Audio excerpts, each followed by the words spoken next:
Michael? Mikhail Gorbachev? Mikhail Cronin say. I think that's how we say that.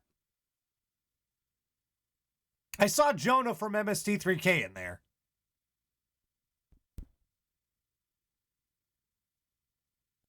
Radio Dead Air, KRDA, Monday night. Before that, Glove and Boots. Go like, subscribe, Glove and Boots on the YouTubes, because they're good and they make stuff and they're good. Heart of Life. Was I Fight Dragons. The F-16s, Amber, and we started with some old Doctor Who classic. Radio Dead Air, KRDA, Monday night. Live, what the fuck is wrong with you? In a little under an hour. Oh, you're so lucky. Taking your requests, something you want to hear, send it to requests at radiodeadair.com.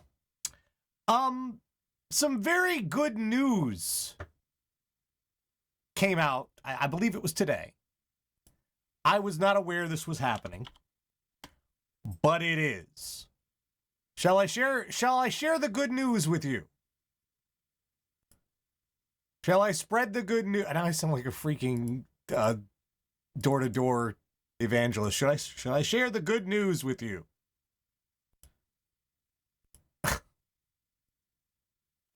Let's put this up. Come on. Come on. You can do it. Good news, everyone. Here we go. I'll put this up for you guys.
So that was the good news today.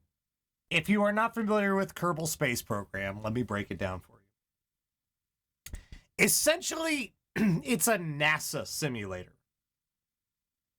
Except with little cute green idiots. You can't, one of the nice things, you can't kill them. They don't die if you fuck up. But and we'll get into a fun thing about that. It's a video game that allows you to attempt to get into space. You can either do it in sandbox mode and build whatever you want, like Legos, or you can play through the campaign, and you have to achieve goals to get more funding, to expand your research, to make better parts, to make better ships, to explore the solar system and beyond in some cases. And it was very accurate, well, tried to be, because it used a whole lot of science. It had planets going in their selected orbits. You had to learn how to design a ship and fly that ship in such a way as you could actually land on a planet or go into orbit or be able to launch satellites or make space stations. And it was a whole lot of fun. It really was. But there was some limitations to it. And it looks like this sequel, they are expanding way beyond the original in that there's colonization. That wasn't in the first game. I'm really looking forward to that. It was kind of a wacky game because you could put spaceships together in such a way that they were in very, very dangerous. That you could just keep strapping on rockets and hope. And keep in mind, there was real physics working on this. I put one together just trying to get into orbit that was all of the rockets were wobbling back and forth, but somehow I managed to get into orbit. It's so much fun. I also accidentally shot a guy into an elliptical orbit of the sun, and he was going so fast and so far that we could not get him back.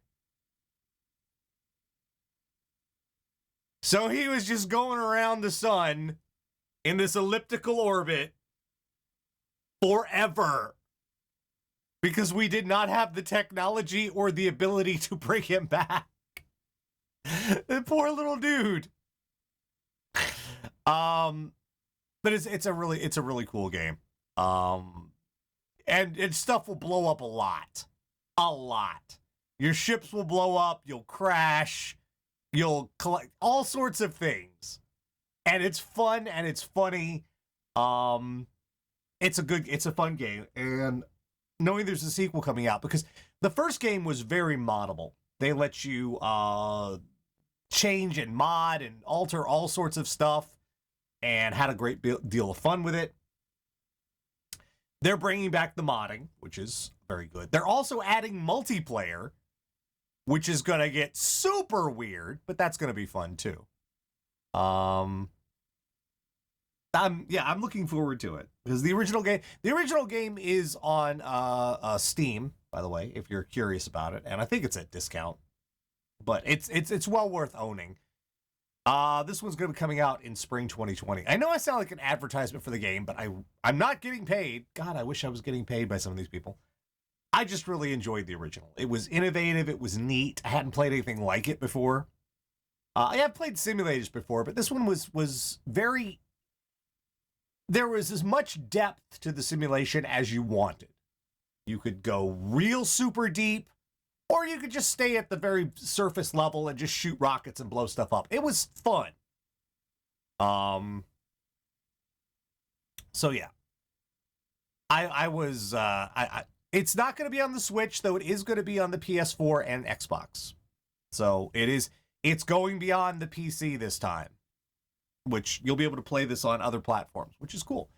It's a little too, Silver Kappa, it's a little too complicated for the Switch. I mean, the Switch is a neat console and everything, but it's a glorified smartphone. Let's be honest. It works real well. It's a lot of fun. It plays cool games. It's just stuff it can't do. And Kerbal Space Program is something it can't do. because it's a very deep simulator. It's got a lot of number crunching. It's not so much the graphics that are the problem, it's the math. It does a lot of math because, well, it's a science simulator. It's a really fun game. If you haven't played it before, you should. It's out there. And will I stream it? I might. I might not stream it quite as in-depth as the story games I do, but maybe 1 or 2 days just to show it off. You can appreciate it's too complex for Switch, but I'm still disappointed. I know. That's the compromises they had to make the Switch portable. It needed to be able to have enough of a battery life to work and not be stupid expensive and still play the games.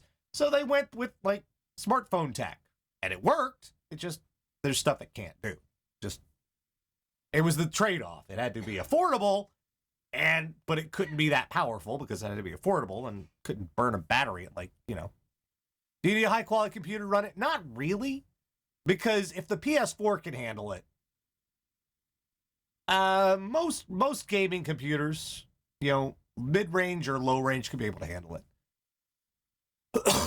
You'll just have to be concerned about how high you can turn up the graphics settings. That's your only limiter there. Yeah, going to space in real life requires a lot of math.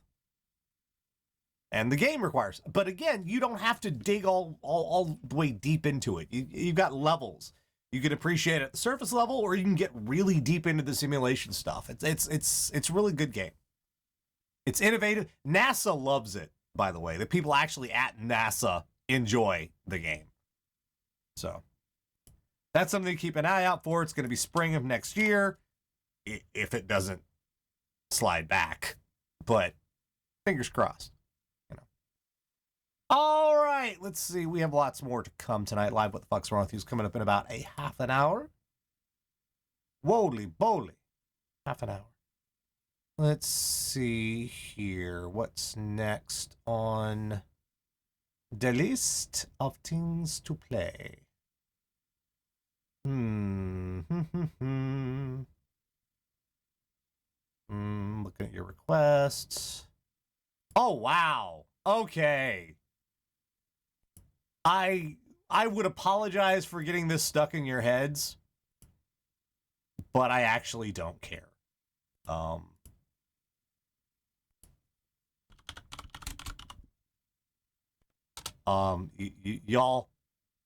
Y'all can just suffer. Maybe that's too much of a warning for you. Perhaps I shouldn't be so lenient as to spare you. But too bad.